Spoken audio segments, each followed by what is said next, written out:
হয়তো কোনো মিসআন্ডারস্ট্যান্ডিং হতে পারে, তার ব্যাপারে হয়তো ভুল হতে পারে, সে একেবারে নিরীহ একটা মানুষ, তাকে হয় আমার কাছে ফিরিয়ে দিন, হয় তাকে আমার কাছে ফিরিয়ে দিন, নয় আমাকে তার পর্যন্ত পৌঁছায় দিন, নয় আমাকে তার পর্যন্ত পৌঁছায় দিন। তার ব্যাপারে কথা বলারও কেউ থাকবে না, তার ব্যাপারে আপনাদের সামনে ফেস হওয়ারও কেউ থাকবে না, আমাকে তার পর্যন্ত অ্যাটলিস্ট পৌঁছায় দিন। আমি আপনাদেরকে না মামলাত গুলো আদায় করতে পারতেছি, না আমার নামাজের কোনো অর্থ ঠিক আছে, না আমার কোনো কিছু ঠিক আছে, আমি এই জীবনটা চাচ্ছি না এরকম। আমার দিন শেষে আমার রবের সামনে দাঁড়াতে হবে, দিন শেষে আমাকে আমার রবের সামনে দাঁড়িয়ে ইন্ডিভিজুয়ালি আমার জবাবদিহিটা আমাকেই করতে হবে। আমি এই লাইফটা আর বেয়ার করতে পারতেছি না, আমি আর কোনোভাবেই আমি এটা নিতে পারতেছি না। আমি ফিজিক্যালি প্রচন্ড রকম উইক হয়ে গেছি। আমি হাত জোর করে বলবো আপনাদের কাছে, আমার এই নিউজটা আপনারা মাননীয় প্রধানমন্ত্রী পর্যন্ত পৌঁছে দিন। আমি হাত জোর করে বলবো আপনারা প্রধানমন্ত্রীর কাছে আমার এই নিউজটা পৌঁছে দিন। উনি যেন অতি সত্বর অনেক অল্প সময়ের মধ্যে ওনাকে আমাদের কাছে ফিরিয়ে দেন। উনি একেবারেই নিরীহ সাধারণ একটা মানুষ, ঠিক আমি যেমন, ঠিক উনি যেমন, ঠিক আমি যেমন, আমরা প্রত্যেকে নিরীহ মানুষ। আমি কিছুই জানি না, আমি এই অঙ্গনের মানুষও না, আমি আবার বলি আমি এই অঙ্গনের মানুষও না।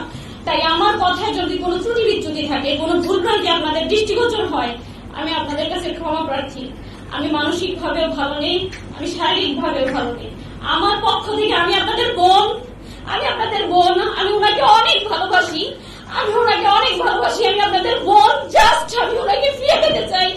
আমি আপনাদের বোন, আপনারা সবাই আমাকে একটু হেল্প করবেন। আমি আপনাদের বোন, আমি আর এর বেশি কিছু আপনাদেরকে আমি বলতে পারতেছি না, আমি আর বেশি কিছু আর আপনাদেরকে বলতে পারতেছি না, আমি আর পারতেছি না, আমি জাস্ট কিছু পারতেছি না, আমি আর কিছু পারতেছি না। আমার পক্ষ থেকে প্রধানমন্ত্রী পর্যন্ত লেটার দেওয়া হয়েছে, আমি ডিবি কার্যালয়ে গিয়েছি, আমি র্যাব সদর দপ্তর গিয়েছি, পুলিশ হেডকোয়ার্টার গিয়েছি, এবং প্রত্যেকের কাছে আমার পক্ষ থেকে একটা লেটার পৌঁছে দেওয়া হয়েছে। আমি আসার আগে র্যাব হেডকোয়ার্টার থেকে র্যাবের ডিজি স্যারের সাথে দেখা করে এসেছি। উনি আমাকে আশ্বস্ত করেছেন যে আমাদের কাছে নেই, অ্যাটলিস্ট আমাদের কাছে থাকে আমি আপনাকে ইনফর্ম করতে পারতাম, আমাদের কাছে নেই। আমি তার সার্বিক সহযোগিতা কামনা করে এসেছি যে আপনি আমাকে সাহায্য করেন।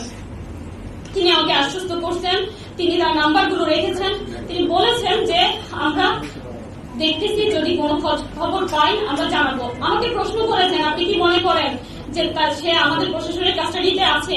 আমি বলেছি না, আমি এমন মনে করে আপনাদের কাছে আপনাদের শরণাপন্ন হইনি, বরং আমি আপনাদের কাছে আপনারা পারবেন, আপনাদের সেই শক্তি আছে সেই আশা নিয়ে আমি আপনাদের শরণাপন্ন হয়েছি। আপনারা চাইলে অনেক অল্প সময়ের মধ্যে সম্ভব, এমন একটা নিরীহ মানুষের উপরে কি জন্য এই ধরনের একটা অভিযান হবে? উনি তো একেবারেই সাধারণ মানুষ, হয়তো কোনো ভুল বোঝাবুঝি হতে পারে, ওনাকে ফিরিয়ে দিন, আল্লাহর ওয়াস্তে ওনাকে ফিরিয়ে দিন।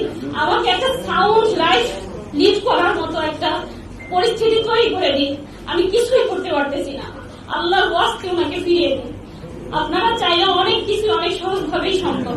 আমি আপনাদের কাছে আবারও ক্ষমা প্রার্থী যদি আমার কথার মধ্যে কোনো ভুল বিচ্যুতি আপনাদের দৃষ্টিগোচর হয়ে থাকে। আমি আমার কথা শেষ করতেছি, এই মেসেজটুকুই আমার পক্ষ থেকে আপনারা পৌঁছে দিবেন। আমি কথা শেষ করার আগে আপনাদেরকে আবারও ধন্যবাদ জানাচ্ছি।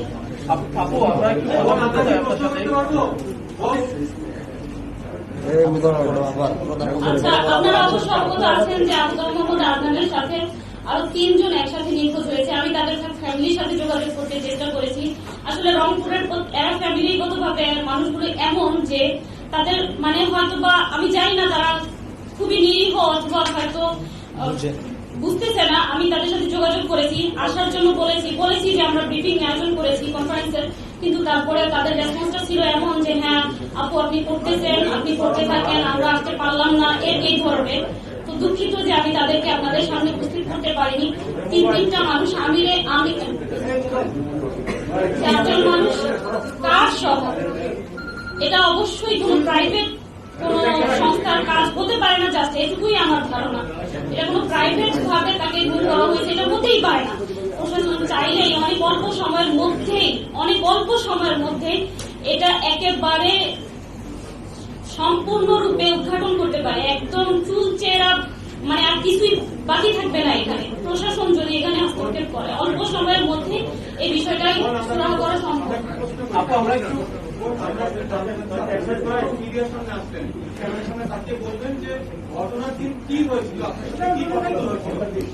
ঘটনার দিন আমি ডিটেলস বলতেছি। ঘটনার দিন উনি আসতেছে যখন 3টা থেকে 3:30,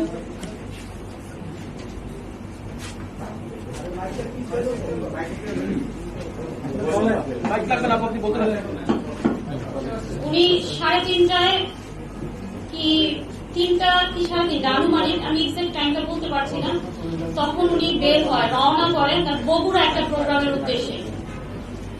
বগুড়া একটা প্রোগ্রামের উদ্দেশ্যে রওনা করে, সাথে ফিরোজ ভাই এবং মুহিত ভাই নামে 2 ব্যক্তি তার সাথে ছিল সফরসঙ্গী হিসেবে। আর যার কার তার নাম হচ্ছে আমির, সে নিজেই ড্রাইভ করতেছিল। এই 4 জন বগুড়ার প্রোগ্রামের উদ্দেশ্যে রওনা করে। উদ্দেশ্য ছিল প্রোগ্রাম শেষ করে ঢাকা ফিরবে, ঢাকা আমার কাছে উনি আসবেন।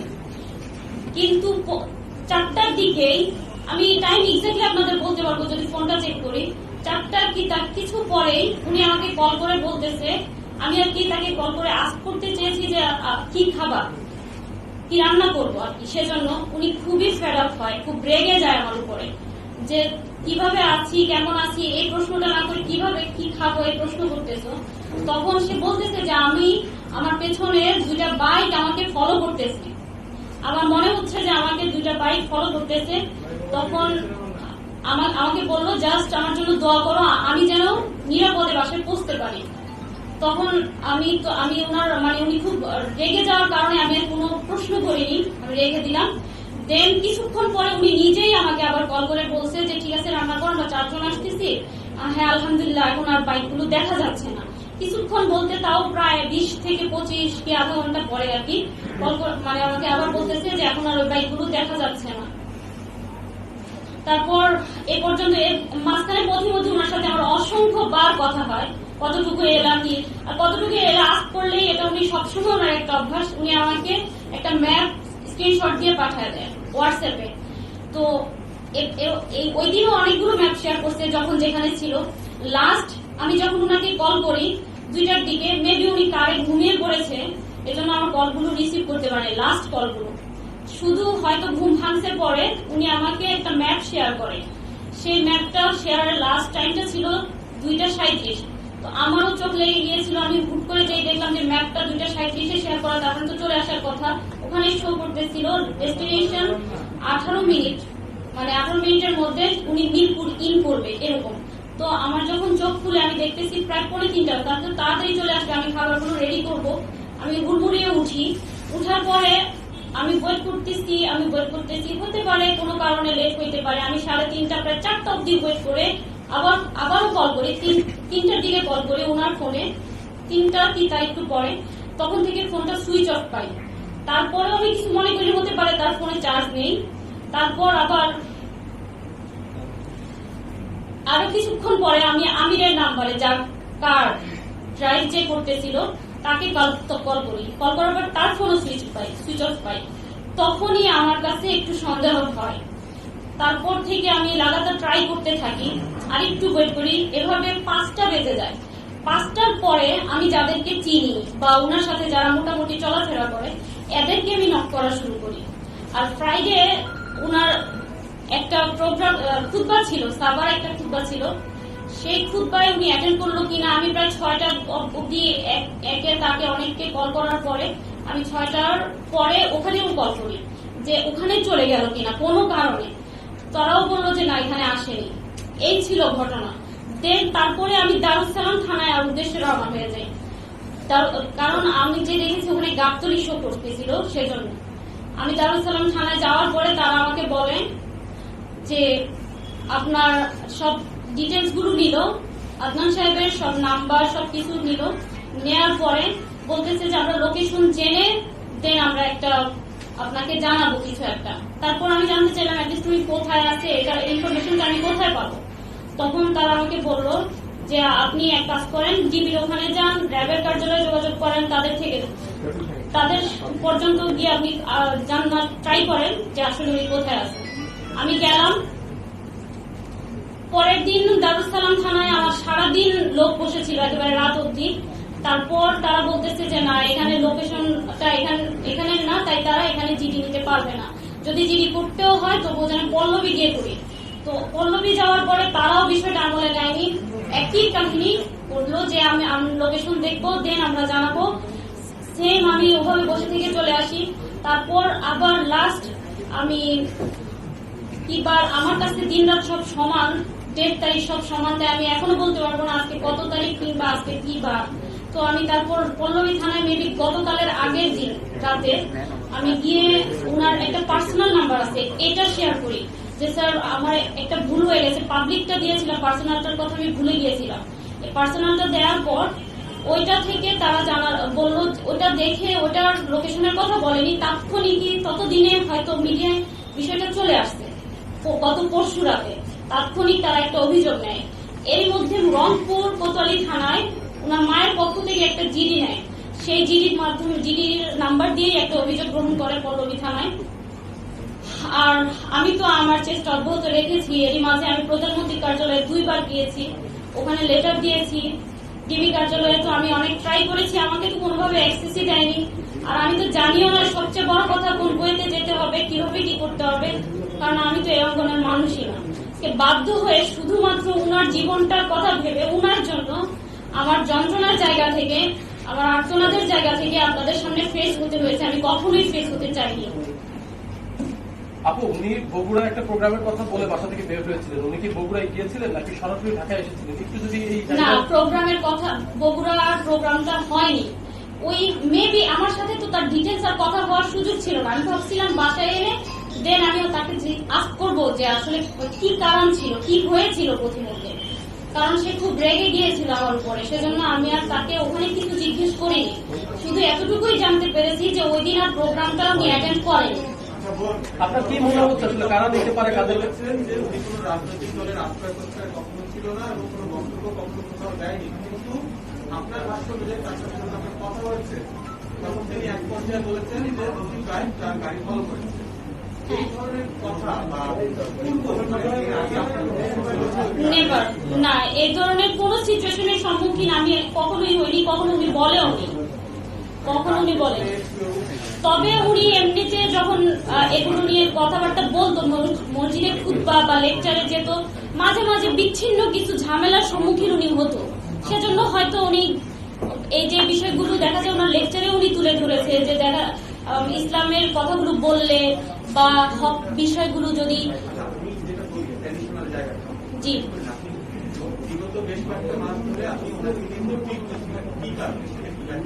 বিগত কয়েক মাস ধরে আমি তাকে নিয়ে উদ্বিগ্ন ছিলাম এরকম আমি বলিনি। প্রোগ্রাম যারা আয়োজক তাদের সাথে যোগাযোগ করেছেন কিনা, বা উনি যে প্রোগ্রামটাতে গেলেন বগুড়াতে প্রোগ্রামে যায়নি, প্রোগ্রামটা অ্যাটেন্ড করেনি। যারা আয়োজক, যারা এটা আয়োজন করলেন, যারা আয়োজক আমি তাদেরকে চিনি না। আর তার কোথায় কখন প্রোগ্রাম থাকে এগুলো সব তো আর আমার সাথে শেয়ার করে না। আমি তো সবার নাম, যেগুলো পোস্টার হয় জাস্ট ওগুলো হয়তো বা আমি জানি। আর খুদবার ওখানে আমি কল করতে পেরেছি এজন্য যে এটা পোস্টার হয়েছিল, আদারওয়াইজ আমি তো জানি না কাদের সাথে তার কথা হচ্ছে। আমি তো আপনাদের সাথে ফেস হচ্ছি, এভাবে তো ফেস হওয়ার প্রশ্নই আসে না। আপু, একটু বলবেন কি আসলে আপনাদের কি মনে হচ্ছে, কারা তাকে অপহরণ করে থাকতে পারে, বা আপনাদের পরিবারের পক্ষ থেকে আপনারা কি মনে করছেন? আইন শৃঙ্খলা রক্ষাকারী বাহিনী কেউ নিয়ে গেছে নাকি অন্য কারোর সাথে তার শত্রুতা ছিল? আমি এত কিছু বুঝি না, আমার শুধু সন্দেহের জায়গা থেকে স্বাভাবিক, হয়তো আমার জায়গায় আপনারা থাকলেও মনে হতে পারে এটা হতে পারে, ওইটা হতে পারে, নানান জল্পনা কল্পনা আপনার মনে দানা বাঁধতেই পারে। আমার জায়গায় আপনি থাকলেও এটা হতো। সেই জায়গা থেকে কখনো মনে হয় উনার ব্যাপারে অনেক সময় অনেকে বিরূপ মন্তব্য করতেন, অনেক সময় উনার ব্যাপারে অনেকে অনেক রকমের কথা বলতেন। তো মনে হয় যে এজন্যই কি উনার উপরে কোনো প্রেশার এলো কিনা, বা এজন্যই উনি এত বড় একটা ঘটনার শিকার হলেন কিনা, এজন্যই উনার লাইফটা বিপন্ন কিনা। আবার কখনো মনে হয় উনি জিও পলিটিক্স নিয়ে আলোচনা করতো, পলিটিক্যাল সায়েন্টিস্ট বা সায়েন্স নিয়ে কথা বলতো, সবাইকে পড়াশোনা করার জন্য উদ্বুদ্ধ করতো। ওনার লেকচারগুলো শুনলে দেখবেন তো মনে হয় এটা কি ইন্টারন্যাশনালি কোনো একটা গোয়েন্দাদের বিষয় কিনা। এক এক সময় আমার মনে এটা আমার হতেই পারে, এক এক সময় এক এক রকমের ধ্যান ধারণা চিন্তা ভাবনা কত কিছুই তো ব্রেনে ঘুরপাক খায়। আমি তো এগুলো বুঝি না ভাই, আপনারা ভালো বুঝবেন আমার যে আসলে কি হতে পারে। আমি জাস্ট ঘটনার সাক্ষী, আমি আপনাদের কাছে আমার তার সন্ধান চেয়ে আবেদন করতেছি। সরাসরি একটা প্রশ্ন করি, হ্যাঁ? সম্প্রতি কিন্তু আপনি জিওপলিটিক্সের কথা বলেছেন, ইসলামিক জিওপলিটিক্সের যে জায়গা, ফিলিস্তিন এবং ইসরায়েলের ঘটনা নিয়ে ওনার অবস্থানটাকে কি সম্পর্কে বলছেন? ফিলিস্তিন ইসরায়েলের বিষয় নিয়ে ওনার অবস্থান বলতে আপনি কি আজ করতেছেন? মানে উনি কোনো বক্তব্য দিয়েছিলেন? উনি ওনার বক্তব্যগুলোতে তো আছেই, উনি তো ইসরায়েলের ব্যাপারে বলতেনই।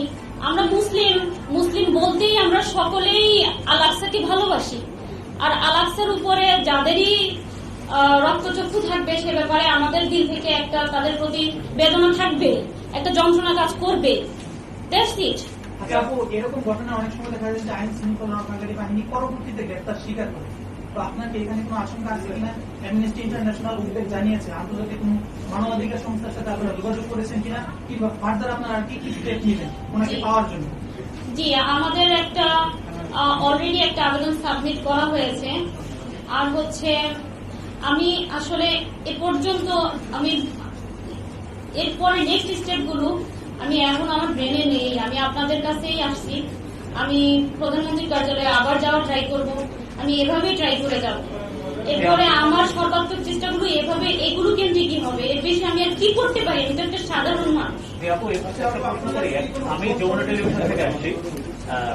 সেটা হচ্ছে আমাদের আসলে ব্যক্তিগত জীবন নিয়ে আমাদের তারপরেও যেহেতু উনি মিসিং এবং এটা নিয়ে সারা বিশ্ব নিয়ে আলোচনা হচ্ছে বাঙালিদের মধ্যে, একটু তার আবু তহা মোহাম্মদ আদনান, এই আমরা জানি তার নাম আফজালুল আদনান, আবু তহা মোহাম্মদ আদনান এবং তার এই যে পরিচিতি, এইটা উনি আসলে কিভাবে হয়ে ওঠেন এটা একটু বলবেন? তার আসলে ব্যাকগ্রাউন্ড বা তার পড়াশোনা বা এগুলো ওটা হচ্ছে তার আইডি কার্ডের নেম। আর আবু তহা মোহাম্মদ আদনান দিয়ে তার অফিসিয়াল পেজ গুলো চলতো, ইউটিউবে এই নামটা দেওয়া ছিল, যার জন্য এই নামটাতেই উনি পরিচিত। আর পড়াশোনার ব্যাকগ্রাউন্ড হচ্ছে উনি ফিলোসফিতে মাস্টার্স করেন, দেন উনি সালাফি মাদ্রাসা থেকেই অ্যারাবিকের উপরে বিভিন্ন অনেক টিচারের থেকে অনেক মুরব্বীদের থেকেই শিক্ষা গ্রহণ করেন। তবে উনি এমন না, আমি আবারও বলতেছি, এই কথাটা আমি শুরুতে বলছি যে উনি সালাফি কিংবা হানাফি কিংবা হাম্বলি কিংবা কওমি কিংবা দেওবন্দি কিংবা আহলে হাদিস, উনার এরকম কোনো পরিচয় নেই। উনি সবার থেকে উনি সংকীর্ণ মনের ছিলেন না, উনি হকটা সব জায়গা থেকে গ্রহণ করতেন এবং উনি প্রচুর পড়াশোনা করতেন, অনেক বেশি পড়াশোনা করতেন। জাস্টিস তকি উসমানীর বইগুলো উনি পড়তেন।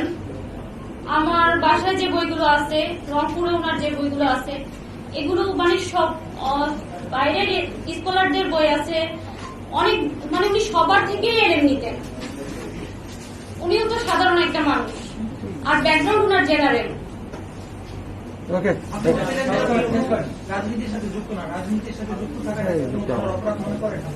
আমি এগুলো বুঝি না, আমি রাজনীতি কি জিনিস জানিও না।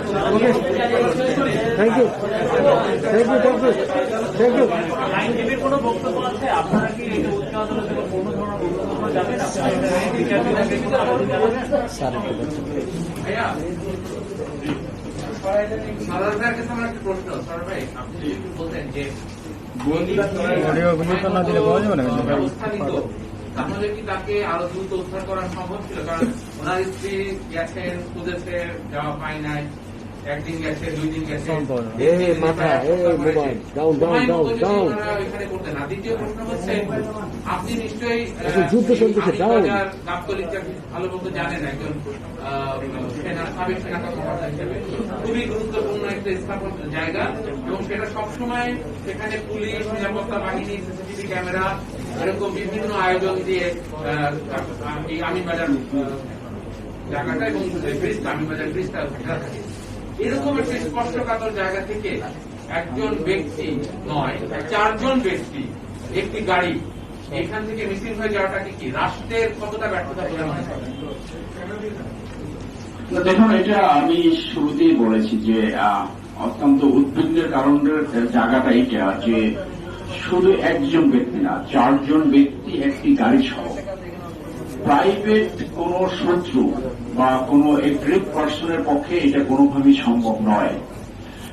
রাষ্ট্র বা আইনশৃঙ্খলা বাহিনী যদি দ্রুত ব্যবস্থা নিত, তাহলে এটা ডেফিনেটলি উদ্ধার করা সম্ভব। আমি ছোট্ট একটা উদাহরণ দিয়ে বলি। আপনাদের মনে আছে অ্যাডভোকেট রেজওয়ানার হাজবেন্ড কিডন্যাপ হয়েছিল নারায়ণগঞ্জ থেকে, সেইটা পরে মিটমাট হয়ে যায়, কোনো আইনশৃঙ্খলা বাহিনী ব্যবস্থা নেয় না। একই দিনে একটি শিশু কিডন্যাপ হয়েছিল, পুলিশ দ্রুত সেই শিশুটাকে উদ্ধার করতে পারে। আমাদের পুলিশ অনেক এফিসিয়েন্ট, তারা বিদ্যুৎ গতিতে ব্যবস্থা নিতে পারে, যেটা পরিমণির ব্যাপারে নিয়েছে। পরিমণি নিজেই স্টেটমেন্ট দিয়েছে যে বিদ্যুৎ গতিতে তারা কাজ করেছে। কিন্তু এখানে যদি রাষ্ট্রের উচ্চ জায়গা থেকে নির্দেশ দিত অথবা নির্দেশ যায়, তাহলে আমি মনে করি এটা মাত্র ঘন্টার ব্যাপার তাকে বের করা। আর যে কোনো ভাবে তার শত্রু থাকুক, প্রাইভেট থাকুক, যে কোনো ব্যাপারে যদি কোনো নাগরিক নিখোঁজ হয়, সেখানে পুলিশের দায়িত্ব হলো তাকে খুঁজে বের করে তার ফ্যামিলিকে বলা এইটা হয়েছে, তার একটা জবাব দিতে হবে, এইটা পুলিশের অব্লিগেশন। কিন্তু যখনই আমাদের সন্দেহের সৃষ্টি এখানে হয়, যখন পুলিশ দায় সারা জবাব দেয় অথবা স্কিপ করতে চায়, এই থানা না ওই থানা না ওই থানা, এবং একটা দায় গোছের, যেমন আজকে স্বরাষ্ট্রমন্ত্রী গতকালকে বোধহয় আজকে আনসার একাডেমিতে একটা আনসারদের পাসিং আউট প্যারেডে বলছে আমরা গুরুত্বের সাথে দেখছি। এই কথাগুলো অনেক সময় একটু দায় সারা গোছের মনে হয়। শুধু দেখছি বললে হবে না, যদি রাষ্ট্র চায়, রাষ্ট্রের উপরে কেউ শক্তিশালী নাই।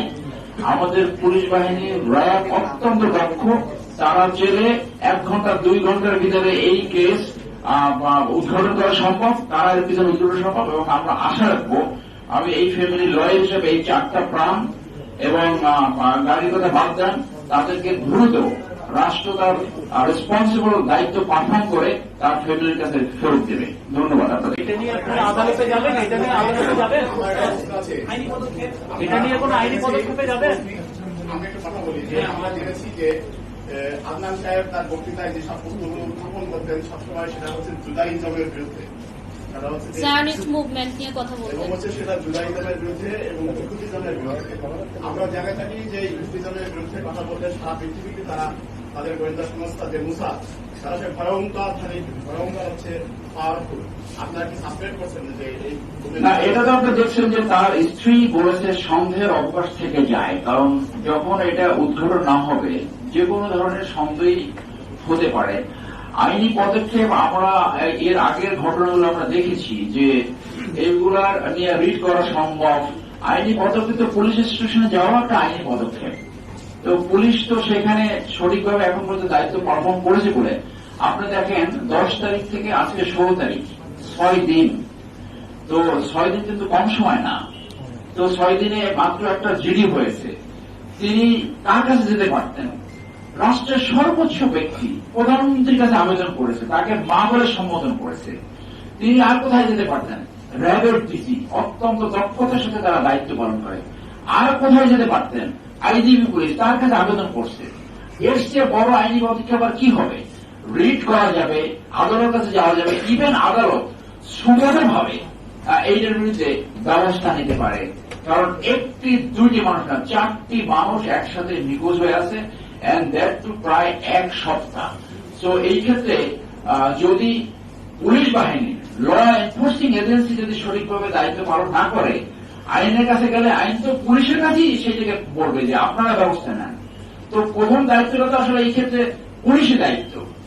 ধন্যবাদ আপনাদের সবাইকে। দিনে আপনার কাছে কোন ধরনের সন্দেহজনক কল বা এসএমএস কি এসেছে কিনা? আর আপনি সবশেষ ওই দিন মানে বৃহস্পতিবার রাত 2:37 যে লোকেশনটি পেয়েছেন সেটা যে কেউ শেয়ার করতে পারে, আমি তার ফোন নিয়ে আমি করতে পারি। তার সাথে আপনার স্বামীর সাথে আপনার সবশেষ ভয়েস কল হয়েছে এটা আমার দেখতে হবে, 1টা বাজে হবে, 1টায় হবে। জি, স্বরাষ্ট্রমন্ত্রী আজকে জানিয়েছেন যে আইনশৃঙ্খলার সেক্ষেত্রে আপনাদেরকে কি পারিবারিকভাবে কোনো কিছু জানানো হয়েছে? না কিছুই জানানো হয়নি। বা আপনারা কাদের সাথে যোগাযোগ করছেন? সরাসরি জাস্ট একটা তদন্ত পুলিশ আছে, মেবি মানে ডিউটি অফিসার এসআই, ওনাকে আমি কল করি, জাস্ট এটুকুই, না এর বেশি কিছুই না। আমি শুধু সর্বশেষ আমার প্রিয় ইলেকট্রনিক অ্যান্ড প্রিন্ট মিডিয়ার ভাই বোনদের, সাংবাদিক ভাই বোনদের বলবো ন্যায় বিচার পাওয়া অনেক কঠিন। আপনারা যেখানে সড়ক থেকেছেন সেইখানে ন্যায় বিচার নিশ্চিত হয়েছে, ভিকটিম রিমিডি পেয়েছে। উদাহরণস্বরূপ নারায়ণগঞ্জের 7 মার্ডার। আপনাদের প্রোঅ্যাকশন, আপনাদের প্রচেষ্টা, এই সাবিতুন্নাহার যে আজকে সংঘসাময়িক তার বড় ধরনের উপকার হতে পারে, তার প্রিয়জনকে তারা খুঁজে পেতে পারে। এবং এখানে আপনারা চতুর্থ স্তম্ভ রাষ্ট্রের আপনারা আজকে সবাই হাজির হয়েছেন, সবাইকে অশেষ ধন্যবাদ। আপনারাই পারেন এই বিচারে তার প্রিয়জনকে ফেরত পেতে বড় ধরনের ভূমিকা রাখতে। Thank you.